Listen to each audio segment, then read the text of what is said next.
Good evening, I'm reporter's name, and tonight on Iconic Investigations, we're looking beyond the carefully constructed image of Sir.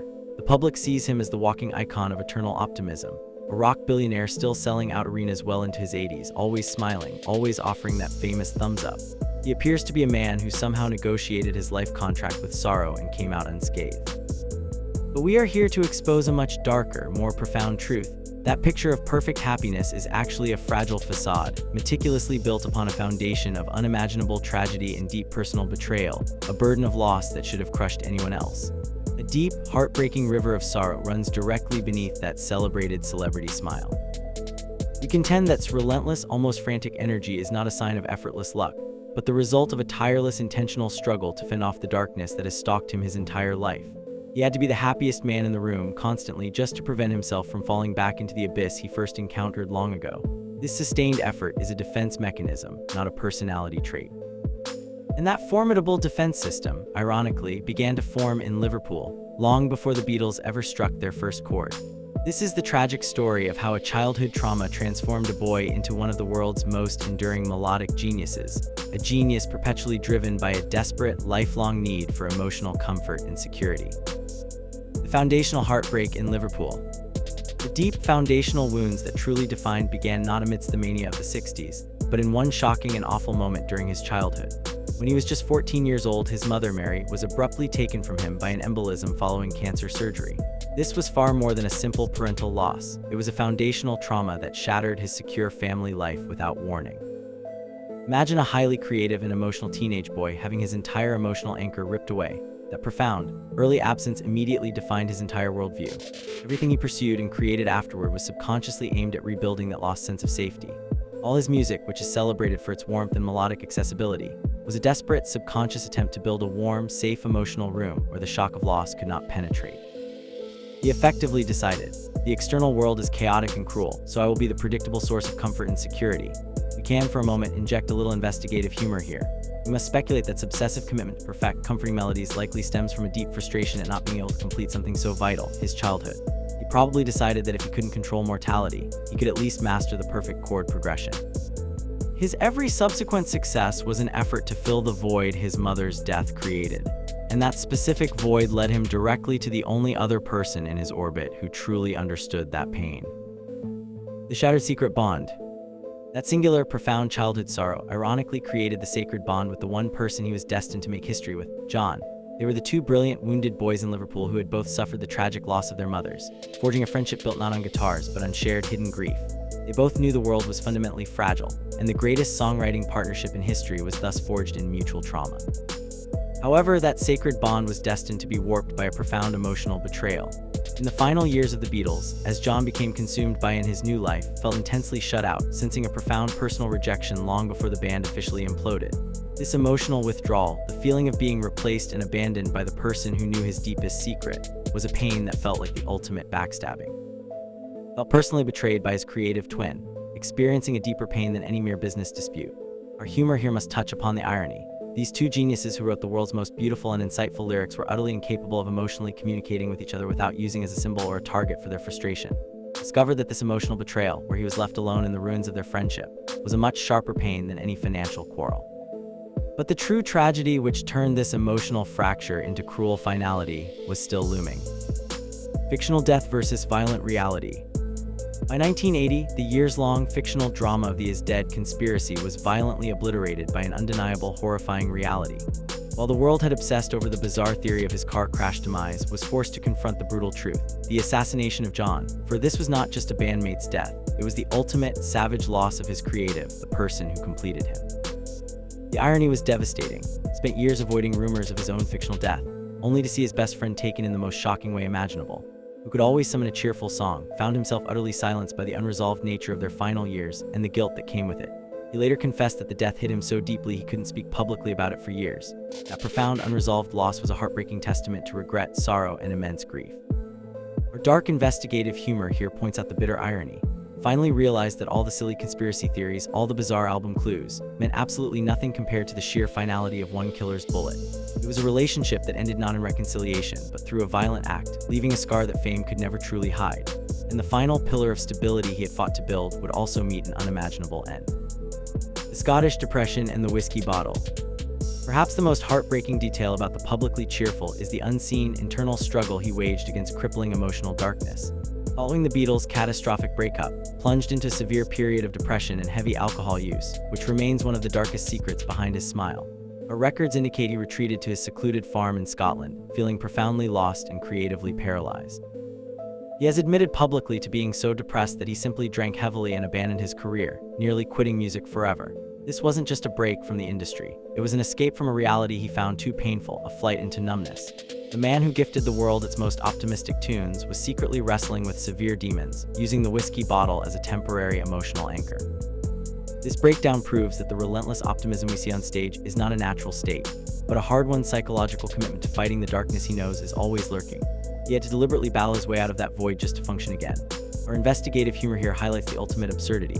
The melodic genius who penned songs about peace and brotherhood needed several months of solitary intoxication on a Scottish farm to find his inspiration again. It was the world's most expensive and necessary rock and roll therapy, funded entirely by Hay royalties. He eventually recovered, largely due to the grounding influence of, but fate, determined to strip him of every emotional anchor, was preparing its head. The personal anchor lost forever. The most crucial source of stability in his otherwise chaotic adult life was his first wife.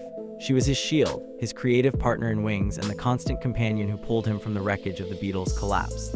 She provided the essential stability and unconditional love he had craved since his childhood trauma. But just as he had finally found what seemed like permanent peace, tragedy struck again.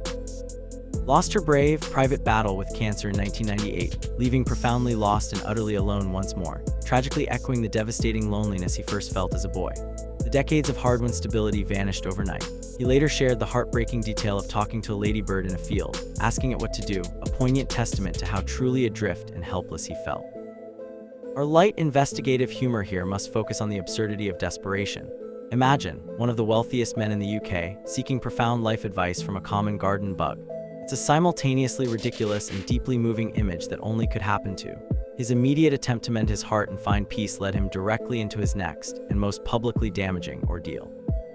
The public humiliation and betrayal. The emotional vulnerability in the wake of his passing led him directly into his next public nightmare. The disastrous marriage and highly publicized separation from Heather Mills. This was no ordinary celebrity split. It was a total public relations disaster and a profound, costly betrayal. The ensuing brutal legal battle was a feast for the world's tabloids, exposing shocking accusations of volatile arguments and emotional manipulation to the public eye. The final financial settlement, a massive sum paid by, turned the usually private star's life into humiliating fodder. It was a brutal reminder that even a financial titan is vulnerable to personal turmoil and scandalous exposure. The spectacle cost him a vast sum of money and, more painfully, shattered the remaining pieces of his carefully maintained image of eternal happiness. Our investigative humor here must address the staggering cost of this mistake. The expert songwriter who adeptly sued his former bandmates became the victim in a public divorce drama that cost him more money than many successful bands earn in a lifetime. It was a dual betrayal, a personal one in the marriage and a public one in the courts. This ordeal stripped away the last layer of his presumed invincibility. The unavoidable tabloid scandal. The divorce from Heather Mills ensured that no shred of privacy was left for. The lengthy legal battle transformed the courtroom into a public theater, where every painful accusation and intimate detail was exposed. Who had spent a lifetime building protective walls around his family, was forced to watch as his private life was dismantled and scrutinized globally. The legal filings contained unpleasant claims about anger, volatility, and behavior that completely contradicted its public persona of peace. It was a piercing irony. The man who had been the global symbol of peace and love was dragged into one of the most toxic, high-profile legal battles of the decade, at great expense and public embarrassment. This event served as a profound double betrayal, a personal betrayal in the relationship, followed by the betrayal of his own public image. The dark humor here is unavoidable. We must picture his frustrated legal team attempting to explain to the judge how a man who wrote Yesterday also had to answer detailed questions about who was responsible for walking the dog and who got custody of the shared assets. The legal fight provided a painful public reminder that, despite his billionaire status, possessed no immunity from emotional vulnerability and the horrifying financial cost of a relationship gone wrong. The art of fighting darkness. Perhaps the most inspiring detail of his life is how he repeatedly used his art as his only remaining shield. His music, particularly his work with Wings after the Beatles' disintegration, was not merely a side project. It was absolutely essential therapy and a conscious effort to fight back against the darkness. After every major loss, his mother's death, the collapse of the Beatles, John's murder, passing, always retreated to his melodies, using the studio as the one safe space he could fully control. Music became the only realm that could not be tainted by violence, betrayal, or disease. This is what makes music so powerful and hopeful. It is music written by someone who truly knows what it means to fight for the light. Our humor here must acknowledge the financial scale of his coping mechanism. We must point out that engaged in the world's most expensive and most hurt form of therapy, which involved purchasing a studio, recording a chart-topping album, and forcing his private catharsis upon millions of listeners. Who needs a therapist when you can sell 10 million copies? It's a story of a man who managed to convert all his deepest pain into both his greatest asset and his most important emotional defense. The unbreakable survivor. So the mystery of the happy is now decisively solved. His life is not about simple luck or effortless success. It is an epic narrative of sheer, unbreakable resilience. He has endured the unparalleled trauma of losing his mother, the profound emotional betrayal from his creative, the brutal assassination of John, a descent into alcoholism and depression, the death of his lifelong love, and a publicly humiliating betrayal. He is a man who mastered the art of creating beautiful, comforting music immediately in the wake of catastrophe. That constant, optimistic smile you see on stage is not a sign of a life untouched by sorrow. It is an intentionally fierce act, vigorously maintained to fight off all the darkness he has internalized. That smile is his victory. Our final piece of investigative humor here is to reflect on the ultimate irony. Had to survive so much staggering tragedy just to become one of the most successful and most beloved people on earth, proving that sometimes the price of perceived eternal happiness is infinite suffering. The question is not how he manages to be so happy, but how he manages to survive it all. He is a living monument to the power of art to heal. And the music he makes is not just for us. It is the armor he continues to wear to keep the darkness at bay.